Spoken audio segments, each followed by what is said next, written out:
रहे हैं। हमारे पास जो स्रोत सामग्री है वो है अध्याय 4 गति के नियम, जो एनसीईआरटी पर आधारित बेहतरीन शॉर्ट नोट्स का एक संग्रह है। जी। इस चर्चा का उद्देश्य केवल सूत्रों या फॉर्मूलों को रट लेना बिल्कुल नहीं है।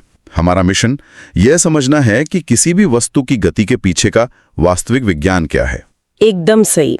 और सुनने वालों के लिए ये जानना बहुत दिलचस्प होगा कि ये सब कैसे काम करता है।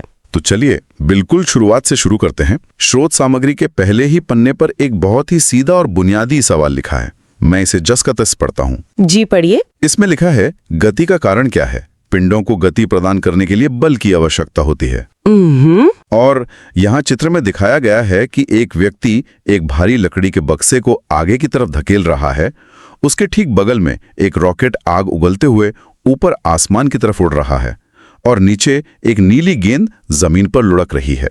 ये शुरुआत बहुत ही सटीक है और उस अंतरिक्ष वाले उदाहरण से एकदम जुड़ती है। हाँ। सुनने वालों के लिए ये समझना सबसे ज्यादा जरूरी है कि इस पूरे ब्रह्मांड में कुछ भी, मतलब बिल्कुल कुछ भी अपने आप नहीं हिलता। अच्छा। बिल्कुल। एक रुकी हुई चीज हमेशा रुकी रहना चाहती है। जब हम उस चित्र को देखते हैं जिसे आपने अभी समझाया, जहां व्यक्ति बक्सा धकेल रहा है या जहां रॉकेट भारी मात्रा में गैस से नीचे छोड़कर खुद ऊपर उठ रहा है, तो वहां एक अदृश्य धक्का या खिंचाव काम कर रहा होता है। इसी धक्के या खिंचाव को हम विज्ञान की भाषा में बल या फोर्स कहते हैं। मतलब बिना बल के कुछ नहीं हो सकता। एकदम सही। बल ही वो इकलौता कारण है जो इस पूरी दुनिया को चलायमान रखता है। बिना बल के ब्रह्मांड की हर चीज उसी अंतरिक्ष की तरह एक ही जगह पर जमी रह जाएगी या एक ही अवस्था में फंसी रहेगी। ये बात सुनने में जितनी सरल लगती है, इसके मायने उतने ही गहरे हैं। जी बिल्कुल। बल क्या करता है ये समझने से पहले शायद ये जानना बहुत जरूरी है कि इतिहास में लोग गति के बारे में क्या गलत सोचते थे। ये हैरान करने वाला है कि महान दार्शनिक भी बुनियादी बातों में चूक सकते हैं। हाँ, और अरस्तु इसका सबसे बड़ा उदाहरण है। बिल्कुल। यहाँ स्रोत सामग्री में अरस्तु की भ्रामकता और गैलीलियो का नियम दिया गया है। मैं यहां से पढ़ता हूं। जी। 1. अरस्तु की भ्रामकता। अरस्तु का विचार, किसी पिंड को गतिशील रखने के लिए बाह्य बल आवश्यक है।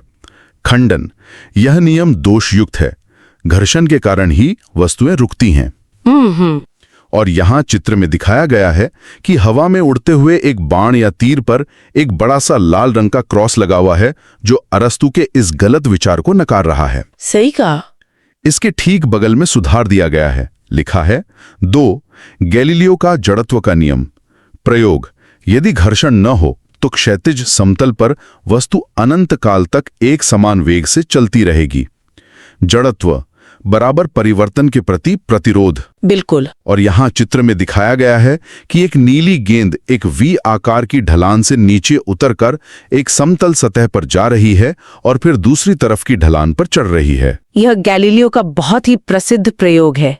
इसे देखकर मेरे मन में एक व्यावहारिक सवाल आ रहा है। हाँ, पूछिए। तो क्या इसका सीधा सा मतलब यह है कि अगर मैं एक किताब को अपनी लकड़ी की मेज पर सरकाकर छोड़ दूं और वो कुछ दूर जाकर रुक जाए, तो वो इसलिए नहीं रुकी क्योंकि मेरे हाथ का लगाया गया बल खत्म हो गया, बल्कि इसलिए रुकी क्योंकि मेज की सतह उसे एक अदृश्य बल से रोक रही है। बिल्कुल सही समझा आपने। और यही वो सबसे बड़ी ऐतिहासिक गलती थी जो अरस्तु ने की थी और जिसे इंसानियत ने सदियों तक सच माना। अरे वाह। अरस्तु को ये भ्रम था कि चीजों को चलाए रखने के लिए लगातार पीछे से धकेलना पड़ता है, लेकिन गैलीलियो ने इस पूरी सोच को ही पलट कर रख दिया। मतलब उन्होंने घर्षण की खोज की? हाँ, एक तरह से।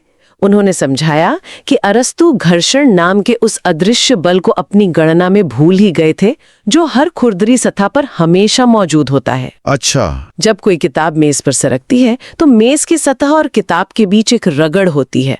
मेज उसे गति की उल्टी दिशा में खींच रही होती है, जिसे हम घर्षण कहते हैं।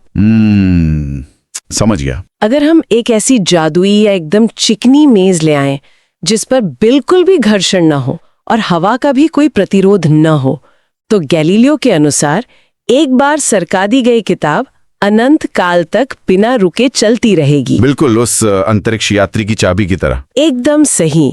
इसी अवधारणा को विज्ञान में जड़त्व या इनर्शिया कहते हैं। जड़त्व का सीधा सा मतलब है परिवर्तन के प्रति प्रतिरोध। यानी जो जैसा है वैसा ही रहना चाहता है। जी, जो वस्तु जिस अवस्था में है वो उसी में रहना पसंद करती है। रुकी है तो रुकी रहेगी, चल रही है तो उसी रफ्तार से चलती रहेगी। ये बहुत ही दिलचस्प है कि कैसे एक छोटी सी भूल ने सदियों तक विज्ञान को रोके रखा। अब गैलीलियो के इसी जड़त्व के विचार को महान वैज्ञानिक आइजैक न्यूटन ने अपने पहले नियम का रूप दिया। जी बिल्कुल, न्यूटन का पहला नियम। स्रोत सामग्री में आगे इसी का जिक्र है, न्यूटन का गति का प्रथम नियम। मैं इसके नॉलेज कार्ड से पढ़ता हूं। प्रत्येक पिंड तब तक अपनी विरामावस्था या सरल रेखा में एक समान गति की अवस्था में रहता है जब तक कोई बाह्य बल उसे अन्यथा व्यवहार करने के लिए विवश नहीं करता। इसके आगे गणितीय रूप लिखा है, यदि F नेट 0 है तो A 0 होगा, अर्थात शून्य त्वरण वस्तु रुकी है या एक समान वेग से चल रही है। बिल्कुल। और यहाँ चित्र में दिखाया गया है कि एक बस अचानक रुकती है तो अंदर खड़े यात्री आगे की तरफ झुक जाते हैं। इसे चित्र में विराम का जड़त्व के बजाय गति का जड़त्व कहा जाना चाहिए, लेकिन चलिए इसे समझते हैं।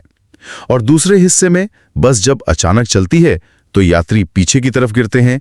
इसे विराम का जड़त्व कहा गया है। ये बस वाला उदाहरण हमारी रोजमर्रा की जिंदगी का सबसे बेहतरीन और आम अनुभव है ना? हाँ, हम सबने बसों में धक्के खाए हैं। बिल्कुल। इसे भौतिकी के नजरिए से देखें तो सब साफ हो जाता है।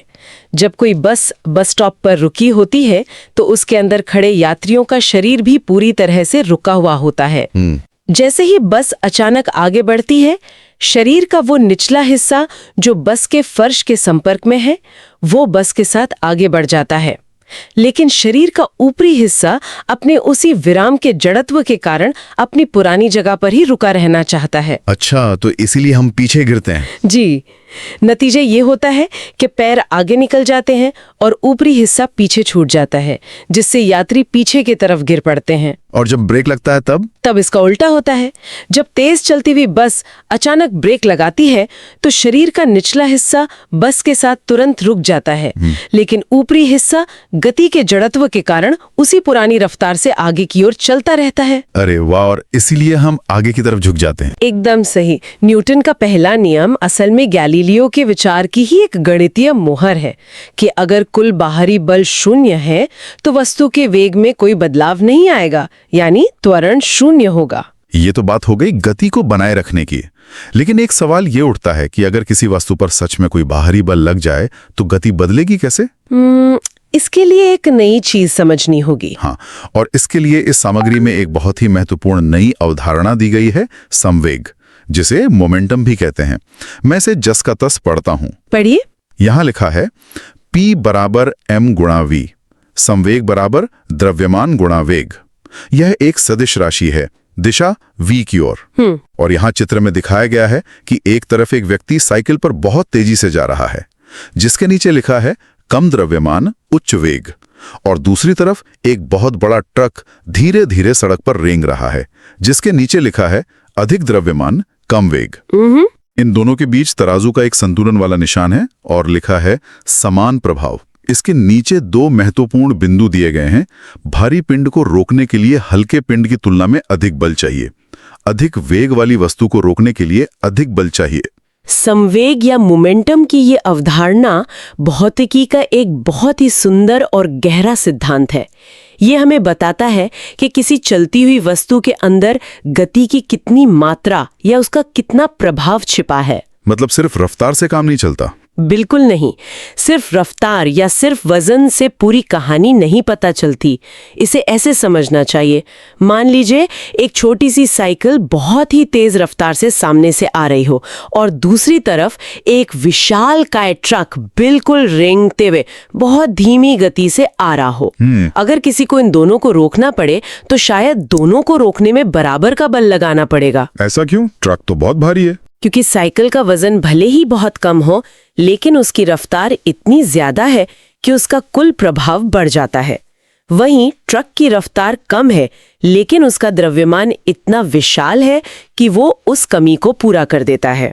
अच्छा, तो दोनों मिलकर प्रभाव बनाते हैं। जी, संवेग इन दोनों चीजों यानी द्रव्यमान और वेग का गुणनफल है। इसीलिए नियम कहता है कि भारी वस्तु हो या तेज रफ्तार वाली वस्तु, दोनों के पास बहुत अधिक संवेग होता है और दोनों को ही रोकने के लिए हमें बहुत अधिक बल लगाना पड़ता है। ये साइकिल और ट्रक का उदाहरण दिमाग में एकदम साफ तस्वीर बना देता है। संवेग तो स्पष्ट हो गया, लेकिन अगर हमें किसी वस्तु को अचानक रोकना पड़े तो बल कैसे काम करेगा? यहीं पर समय का रोल आता है। बिल्कुल, बल और समय का ये जो रिश्ता है वो हमें हमारे अगले विषय की ओर ले जाता है। यहाँ शोध सामग्री में न्यूटन का गति का द्वितीय नियम दिया गया है। मैं पढ़ता हूं, किसी पिंड के संवेग परिवर्तन की दर आरोपित बल के अनुक्रमानुपाती होती है। इसके ठीक नीचे इसकी व्युत्पत्ति दी गई है। F अनुक्रमानुपाती है डेल्टा P बटा डेल्टा T के, जो आगे चलकर हल करने पर बनता है F बराबर ma। जी, जब K को 1 माना जाता है। हाँ, इसका मात्रक न्यूटन है, जहां 1 न्यूटन बराबर 1 किलोग्राम मीटर प्रति सेकंड स्क्वायर होता है। सदिश रूप में यह Fx बराबर max, Fy बराबर my, Fz बराबर maz लिखा है। इसके तुरंत बाद एक नई चीज है आवेग, जिसे इम्पल्स कहा गया है। मैं इसे पढ़ता हूं, जब कोई बड़ा बल बहुत कम समय के लिए कार्य करता है, आवेग बराबर बल गुणा समय, आवेग बराबर संवेग में परिवर्तन। बिल्कुल। और यहां चित्र में दिखाया गया है कि एक क्रिकेट खिलाड़ी आसमान से गिरती हुई गेंद को लपकते या कैच करते समय अपना हाथ नीचे और पीछे की ओर खींच रहा है। इसके नीचे तीर बनाकर लिखा है, क्रिकेट खिलाड़ी गेंद लपकते समय हाथ पीछे खींचता है। इससे समय बढ़ जाता है, जिससे बल कम हो जाता है और चोट नहीं लगती। यहाँ मुझे थोड़ा ठहर कर पूछना है, ये F बराबर ma तो समझ आता है, लेकिन ये समय बढ़ाने से बल कम हो जाता है वाली बात असल जिंदगी में कैसे काम कर रही है? ये एक बहुत ही शानदार सवाल है, और यही न्यूटन के दूसरे नियम की असली ताकत है। न्यूटन का दूसरा नियम यानी F बराबर ma विज्ञान की दुनिया का सबसे मशहूर सूत्र है। हाँ, हर जगह दिखता है। ये बताता है कि अगर हम किसी वस्तु पर बल लगाएंगे तो उसकी गति में कितना बदलाव आएगा। लेकिन जब बात आवेग या इम्पल्स की आती है तो ये पूरी तरह से चोट न लगने के विज्ञान के बारे में है। मतलब खुद को सुरक्षित रखने का विज्ञान। बिल्कुल। इसे ऐसे समझिए, जब आसमान से क्रिकेट की एक सख्त गेंद बहुत तेजी से नीचे आती है तो उसमें बहुत ज्यादा संवेग होता है, क्योंकि उसका वेग ज्यादा है। सही। खिलाड़ी के हाथ में आते ही गेंद का वेग अचानक शून्य हो जाता है, यानी गेंद रुक जाती है। इसका मतलब है कि संवेग में बहुत बड़ा बदलाव आ रहा है। अब अगर खिलाड़ी अपना हाथ पत्थर की तरह एक ही जगह पर कठोरता से रोक कर रखे तो ये सारा का सारा संवेग पल भर में शून्य हो जाएगा, शायद 1 सेकंड के 100वें हिस्से में। बाप रे, तब तो बहुत तेज चोट लगेगी। एकदम। गणित के हिसाब से संवेग परिवर्तन का समय जितना कम होगा, हाथों पर लगने वाला बल उतना ही विशाल और खतरनाक होगा। इससे हड्डियां तक टूट सकती हैं। अच्छा, तो फिर वो हाथ पीछे क्यों खींचता है? क्योंकि एक समझदार खिलाड़ी गेंद के हाथ में आते ही अपने हाथों को गेंद की दिशा में पीछे की ओर खींचता है। ऐसा करके वो गेंद के रुकने की प्रक्रिया का समय बढ़ा देता है। अरे वाह। हाँ, समय बढ़ने से बल का प्रभाव अचानक बहुत कम हो जाता है और खिलाड़ी के हाथों में कोई चोट नहीं लगती। भौतिकी कैसे हमारी रोजमर्रा की जिंदगी में हमारी रक्षा करती है, ये उसका एक बहुत ही जीवंत और शानदार प्रमाण है। वाह, यानी समय को खींचना असल में खतरे को कम करना है। लेकिन अब तक हम बलों की बात ऐसे कर रहे हैं जैसे वे अकेले काम करते हैं। जी नहीं, बल कभी अकेले नहीं होते। वही तो, स्रोत सामग्री में आगे जो नियम है वो बताता है कि ब्रह्मांड में बल कभी अकेले मौजूद नहीं होते, वे हमेशा जोड़े में आते हैं। नोट्स में आगे न्यूटन का गति का तृतीय नियम दिया गया है। मैं पढ़ता हूं। पढ़िए। प्रत्येक क्रिया की सदैव समान और विपरीत प्रतिक्रिया होती है। FAB बराबर -FBA। और यहाँ चित्र में दिखाया गया है कि एक नीली शर्ट वाला व्यक्ति एक ग्रे रंग की मजबूत दीवार को दोनों हाथों से धकेल रहा है। व्यक्ति की ओर से एक नीला तीर दीवार की तरफ है, जिसे क्रिया कहा गया है, और दीवार की तरफ से एक लाल तीर व्यक्ति की ओर है, जिसे प्रतिक्रिया कहा गया है। बिल्कुल। यहाँ एक लाल रंग के बॉक्स में महत्वपूर्ण चेतावनी दी गई है और इसे मैं विशेष जोर देकर पढ़ता हूं। क्रिया और प्रतिक्रिया बल दो भिन्न पिंडों पर कार्य करते हैं, इसलिए ये कभी एक दूसरे को निरस्त या कैंसिल नहीं करते। ये बहुत ही जरूरी लाइन है। इसके ठीक बाद संवेग संरक्षण का नियम दिया गया है। इसकी शर्त है, यदि निकाय पर बाह्य बल शून्य है, P इनिशियल बराबर P final, M1 U1 plus M2 U2 बराबर M1 V1 plus M2 V2, विरुक्त निकाय का कुल संवेग संरक्षित रहता है। और यहाँ चित्र में दिखाया गया है कि एक बंदूक से गोली निकल रही है। बंदूक के पीछे की ओर लाल तीर से P गन लिखा है और गोली के आगे की ओर नीले तीर से P बुलेट लिखा है। सूत्र है P गन बराबर -P बुलेट। न्यूटन के तीसरे नियम को लेकर जो सबसे बड़ा भ्रम अक्सर पैदा होता है वो यही है कि अगर हर क्रिया की बिल्कुल समान और विपरीत प्रतिक्रिया होती है तो दुनिया में कोई भी चीज हिल कैसे पाती है। हाँ, ये सवाल तो मेरे मन में भी आ रहा था। क्या वे दोनों बल आपस में कटकर शून्य नहीं हो जाते? इसी सटीक सवाल का जवाब उस महत्वपूर्ण चेतावनी वाले हिस्से में छुपा है जिसे आपने अभी पढ़ा। अच्छा। जवाब में दीवार ने व्यक्ति को पीछे धकेला, यानी प्रतिक्रिया व्यक्ति के शरीर पर हुई। क्योंकि ये दोनों बल दो अलग अलग शरीरों पर लग रहे हैं, इसलिए ये एक दूसरे को कभी काट नहीं सकते। अरे हाँ, ये तो बहुत ही तार्किक है। और इसी तीसरे नियम की कोख से संवेग संरक्षण का जादुई नियम जन्म लेता है। यह नियम कहता है कि अगर बाहर से कोई छेड़छाड़ न हो तो टकराव से पहले और बाद का कुल संवेग हमेशा बराबर रहता है, जिसे वियुक्त निकाय या आइसोलेटेड सिस्टम कहा गया है। जी, बंदूक और गोली का उदाहरण इसे एकदम स्पष्ट कर देता है। गोली चलने से पहले बंदूक और गोली दोनों रुके हुए हैं, यानी कुल संवेग शून्य है।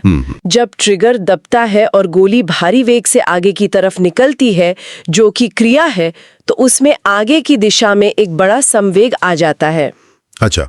अब कुल संवेग को वापस शून्य रखने के लिए बंदूक को मजबूरन उसी संवेग से पीछे की तरफ एक झटका मारना पड़ता है। अच्छा, जिसे प्रतिक्रिया कहते हैं। बिल्कुल, इसे ही हम बंदूक का रिकॉयल या पीछे की ओर झटका लगना कहते हैं। प्रकृति हमेशा अपना संतुलन बनाए रखती है। प्रकृति का यह संतुलन वाकई हैरान करने वाला है। अभी तक हमने बहुत ही आदर्श नियमों की बात की, लेकिन जब हम असली दुनिया में उतरते हैं तो चीजें इतनी सीधी नहीं होती। असली दुनिया में कई तरह के बल एक साथ काम करते हैं। जी, असली दुनिया थोड़ी जटिल है। नोट्स के अगले पन्ने पर इसी का जिक्र है, यांत्रिकी में सामान्य बल। यहाँ चित्र में दिखाया गया है कि एक ब्लॉक एक सतह पर रखा है और उसे एक नीली डोरी से खींचा जा रहा है। इस ब्लॉक पर 4 अलग-अलग दिशाओं में तीर बने हैं। जी, नीचे की ओर नीला तीर है जो भार को दर्शाता है। ठीक ऊपर की ओर लाल तीर है जो अभिलंब बल है। दाईं ओर डोरी की तरफ हरा तीर है जो तनाव है और बाईं ओर पीला तीर है जो घर्षण है। मैं इनके नॉलेज कार्ड्स पढ़ता हूँ। पढ़िए। भार सदैव नीचे की ओर, अभिलंब बल सतह के लंबवत संपर्क बल, तनाव डोरी में खींचने वाला बल, कमानी बल F बराबर -kx जिसे हुक का नियम कहा गया है। इसके बाद घर्षण, स्थैतिक और गतिज का पेज है। यहाँ चित्र में दिखाया गया है कि एक ग्राफ है जहां अनुप्रयुक्त बल और घर्षण बल के बीच एक रेखा ऊपर जा रही है, एक चोटी पर पहुंचती है जिसे सीमांत घर्षण कहा गया है, और फिर अचानक थोड़ी नीचे आकर एक सीधी क्षैतिज रेखा बन जाती है जिसे गतिज घर्षण कहा गया है। जी, ये बहुत महत्वपूर्ण ग्राफ है। बडल में एक तुलनात्मक सारणी है। स्थैतिक घर्षण, वस्तु रुकी है, गुण स्वयं समायोजित। गतिज घर्षण, वस्तु गति में है, गुण नियतमान। नीचे एक महत्वपूर्ण नियम बड़े अक्षरों में लिखा है, म्यू के म्यू एस से कम होता है। गति बनाए रखना गति शुरू करने से आसान है। जब हम असली दुनिया के जटिल समस्याओं को सुलझाने बैठते हैं तो ये सामान्य बल हमेशा हमारे आसपास मौजूद रहते हैं। गुरुत्वाकर्षण हर चीज को हर पल नीचे की ओर खींच रहा है, जिसे हम भार कहते हैं। बिल्कुल। जिस सतह पर वस्तु रखी है वो सतह उस वस्तु को वापस ऊपर की तरफ धकेलती है, जिसे अभिलंब बल या नॉर्मल फोर्स कहते हैं। अगर किसी चीज को रस्सी से खींचा जाए तो उस रस्सी में पैदा होने वाले खिंचाव को तनाव कहते हैं। और घर्षण? इन सब में सबसे रहस्यमय और रोचक है घर्षण। ग्राफ और सारणी से हमें एक बहुत ही अद्भुत बात पता चलती है कि स्थैतिक घर्षण किसी समझदार या जादुई बल की तरह काम करता है जो खुद को हालात के हिसाब से ढाल लेता है। जादुई बल? वो कैसे? मान लीजिए कि कोई व्यक्ति एक बहुत ही भारी लोहे की अलमारी को अकेले धकेलने की कोशिश कर रहा है। जब वो थोड़ा सा बल लगाता है तो अलमारी बिल्कुल नहीं हिलती। हाँ, अक्सर ऐसे ही होता है। ऐसा क्यों? क्योंकि स्थैतिक घर्षण ने ठीक उसी के बल के बराबर एक उल्टा बल लगा दिया। वो व्यक्ति अपना बल बढ़ाता है, घर्षण भी अपना बल बढ़ा लेता है। इसे ही विज्ञान की भाषा में स्वयं समायोजित या सेल्फ एडजस्टिंग गुण कहते हैं। अरे वाह, मतलब जितना बल हम लगाएंगे वो भी उतना ही बल लगाएगा। जी, लेकिन इस घर्षण की भी बर्दाश्त करने की एक अंतिम सीमा होती है, जिसे ग्राफ में सीमांत घर्षण की चोटी के रूप में दिखाया गया है। जैसे ही वो व्यक्ति उस अंतिम सीमा को पार करने लायक ताकत लगाता है, अलमारी अचानक खिसकने लगती है। और सबसे दिलचस्प बात यह है कि एक बार अलमारी खिसकने लगे तो उसे लगातार धकेलते रहना पहले धक्के के मुकाबले थोड़ा आसान हो जाता है। अच्छा, तो इसीलिए वो महत्वपूर्ण नियम लिखा गया है। बिल्कुल, इसीलिए लिखा है कि गति बनाए रखना गति शुरू करने से आसान है।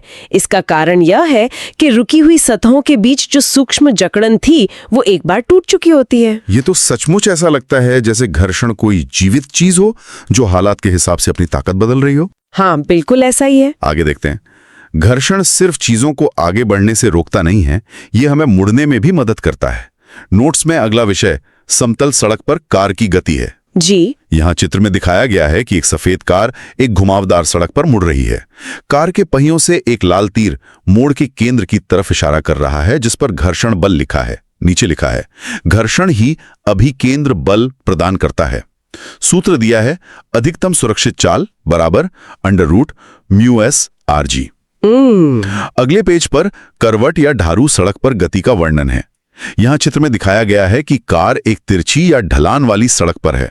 सड़क क्षैतिज से एक कोण थीटा पर उठी हुई है। जी, इसे बैंकिंग ऑफ रोड्स कहते हैं। कार पर कई बल दिखाए गए हैं, जैसे n cos थीटा ऊपर की ओर और n sin थीटा केंद्र की ओर। इसके सूत्र हैं, 1 इष्टतम चाल VO बराबर √rg tan थीटा। 2 अधिकतम संभव चाल Vmax बराबर √rg गुणा μs प्लस tan थीटा बटा 1 माइनस μs tan थीटा। ईमानदारी से कहूं तो ये μs और tan थीटा वाला सूत्र देखकर थोड़ा डर लग रहा है। एक आम इंसान के नजरिए से ये बैंकिंग या सड़क का ढलान असल में क्या जादू कर रहा है? ये सूत्र भले ही देखने में डरावना या जटिल लगे, लेकिन इसके पीछे की भौतिकी और इंजीनियरिंग बहुत ही सरल और जीवन रक्षक है। जीवन रक्षक? जी, जब कोई कार समतल सड़क पर तेजी से मुड़ती है तो जड़त्व के कारण वो सीधे बाहर की तरफ छिटक कर गिरना चाहती है। हाँ, एकदम बाहर की तरफ धक्का लगता है। उस वक्त केवल टायरों और सड़क के बीच का घर्षण ही वो अकेला बल होता है जो कार को मोड़ के केंद्र की तरफ खींच कर रखता है, जिसे अभिकेंद्र बल कहते हैं। लेकिन जरा सोचिए, अगर बारिश हो जाए या सड़क पर तेल गिरा हो या कार की रफ्तार बहुत ज्यादा हो तो घर्षण धोखा दे सकता है और कार फिसलकर दुर्घटनाग्रस्त हो सकती है। बाप रे, ये तो बहुत खतरनाक है। तो इससे बचते कैसे हैं? इसी भारी खतरे से बचने के लिए इंजीनियर हाईवे या रेसिंग ट्रैक पर मोड़ों को बाहर की तरफ से थोड़ा सा उठा देते हैं। इसे ही सड़क की ढाल या बैंकिंग कहते हैं। अच्छा, तो इसीलिए घुमावदार सड़कें थोड़ी तिरछी होती हैं। बिल्कुल। ऐसा करने से क्या होता है? ऐसा करने से कार को मुड़ने के लिए केवल घर्षण के भरोसे नहीं रहना पड़ता। सड़क तिरछी होने के कारण कार के अपने ही वजन का एक हिस्सा खुद ब खुद उसे मोड़ के केंद्र की तरफ धकेलने में मदद करने लगता है। अरे वाह, मतलब उसका वजन ही उसे बचाता है। एकदम सही। यानी गुरुत्वाकर्षण और सड़क की बनावट मिलकर कार को सुरक्षित मोड़ काट लेने में सहायता करते हैं। ये मानव बुद्धि का एक बहुत ही शानदार नमूना है कि कैसे हमने प्रकृति के नियमों का इस्तेमाल अपनी सुरक्षा के लिए किया। अब ये बात एकदम शीशे की तरह साफ हो गई। ढलान असल में कार के ही वजन को उसका रक्षक बना देता है। जी। स्रोत सामग्री में यांत्रिकी की समस्याओं को हल करने का तरीका दिया गया है। यहाँ चित्र में दिखाया गया है कि एक मेज पर एक ब्लॉक M1 रखा है जो एक घिरनी से होते हुए एक लटकते हुए वजन M2 से जुड़ा है। इसमें तनाव, भार और अभिलंब बल के तीर स्पष्ट रूप से बने हैं। हल करने की प्रक्रिया के 5 स्टेप्स इस प्रकार लिखे हैं। पहला, पूरे संयोजन का चित्र बनाएं। दूसरा, फ्री बॉडी डायग्राम या FBD, प्रत्येक पिंड के सभी बल दिखाएं। तीसरा, बलों को X और Y घटकों में तोड़ें। चौथा, F नेट बराबर MA लागू करें। पांचवा, समीकरणों को हल करें। जी। यानी अगर मैं इसे सही समझ रहा हूं तो फ्री बॉडी डायग्राम बनाना असल में किसी भी समस्या से फालतू की चीजें हटाकर सिर्फ उस पर लग रहे बलों को देखने का एक चश्मा है। बिल्कुल सही पकड़ा आपने।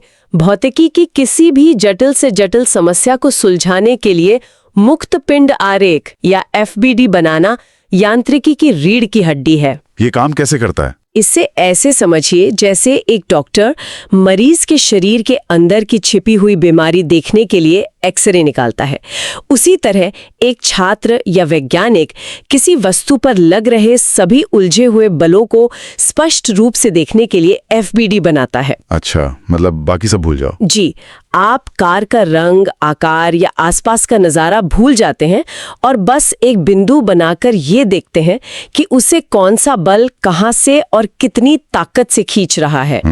एक बार आपने बलों को सही दिशा में दिखा दिया और उन्हें XY हिस्सों में तोड़ दिया, तो फिर न्यूटन का वही पुराना F = ma का नियम बाकी सारा गणित अपने आप हल कर देता है। यह किसी भी उलझन को सुलझाने का सबसे तार्किक तरीका है। बलों और गति की इस लंबी और शानदार यात्रा को अब कुछ हैरान करने वाले तथ्यों और हमारे अपने इतिहास के साथ जोड़ने का समय आ गया है। बिल्कुल। पीडीएफ के अंत की ओर महत्वपूर्ण तथ्य और बॉक्स सामग्री दी गई है। मैं एक एक करके चारों कार्ड्स पढ़ता हूं। पहला, लोटने घर्षण, रोलने घर्षण सर्पी घर्षण से बहुत कम होता है, पहिए का महत्व। दूसरा, रॉकेट नोदन, ये एक परिवर्ती द्रव्यमान सिस्टम है। तीसरा, प्रकृति के 4 मूल बल, गुरुत्वाकर्षण, विद्युत चुंबकीय, प्रबल नाभिकीय, दुर्बल नाभिकीय। जी। और चौथा, इतिहास, प्राचीन भारतीय वैशेषिक सिद्धांत में भी गति के नियम के विचार थे। अंत में पीडीएफ के आखिरी पेज पर एक बेहतरीन सारांश और सूत्र संग्रह, जिसे चीट शीट कहते हैं, दी गई है, जिसमें इस पूरे अध्याय के सभी सूत्रों जैसे संवेग, आवेग, घर्षण और वृत्तीय गति को एक ही जगह पर दोहराने के लिए इकट्ठा कर दिया गया है। और नीचे एक एग्जाम टिप दी है, एफबीडी बनाना यांत्रिकी की कुंजी है। ये सारे तथ्य इस पूरे अध्याय की सीख को बहुत ही खूबसूरती से समेटते हैं। हाँ। मानव इतिहास की सबसे बड़ी खोजों में से एक पहिया था। पहिए ने सरकने वाले घर्षण को लुढ़कने वाले घर्षण में बदल दिया। लुढ़कना हमेशा सरकने से आसान होता है और इसी ने इंसान को भारी चीजों को आसानी से ले जाने की ताकत दी। बिल्कुल, पहिए ने दुनिया बदल दी। और रॉकेट के बारे में क्या? रॉकेट का उदाहरण न्यूटन के नियमों की चरम सीमा को छूता है। ये कोई आम वस्तु नहीं है जिसका वजन स्थिर रहे। जैसे जैसे रॉकेट ऊपर जाता है, उसका भारी ईंधन जलकर गैस के रूप में पीछे निकलता है। मतलब इसका वजन कम होता रहता है? जी, ये एक ऐसा अनोखा सिस्टम है जिसका द्रव्यमान हर गुजरते सेकंड कम हो रहा है और वजन कम होने के कारण इसे और भी ज्यादा रफ्तार मिलती जाती है। दोस्तों, हमारे पास NCERT की साइंस की नोट्स क्लास 6 से लेकर क्लास 12 तक पूरी तरह उपलब्ध है। आप इन सभी PDF नोट्स का प्रिंट आउट भी निकलवा सकते हैं और ये सभी सामग्री बहुत ही कम कीमत में प्रदान की जा रही है। आपको यह भी मालूम होना चाहिए कि लगभग सभी प्रतियोगी और स्कूल स्तर की परीक्षाओं में पूछे जाने वाले प्रश्न NCERT से ही आते हैं, इसलिए यह सामग्री आपके लिए बेहद उपयोगी साबित होगी। अगर आप ये NCERT साइंस PDF लेना चाहते हैं तो अभी हमें व्हाट्सएप पर मैसेज करें। WhatsApp number 7739541921। आपकी तैयारी को मजबूत बनाने के लिए हम हमेशा आपके साथ हैं। अगर आपको यह वीडियो पसंद आए तो कृपया लाइक करें। जो लोग अभी तक चैनल को सब्सक्राइब नहीं किए हैं वे जरूर सब्सक्राइब करें। नीचे कमेंट बॉक्स में अपना फीडबैक अवश्य दें।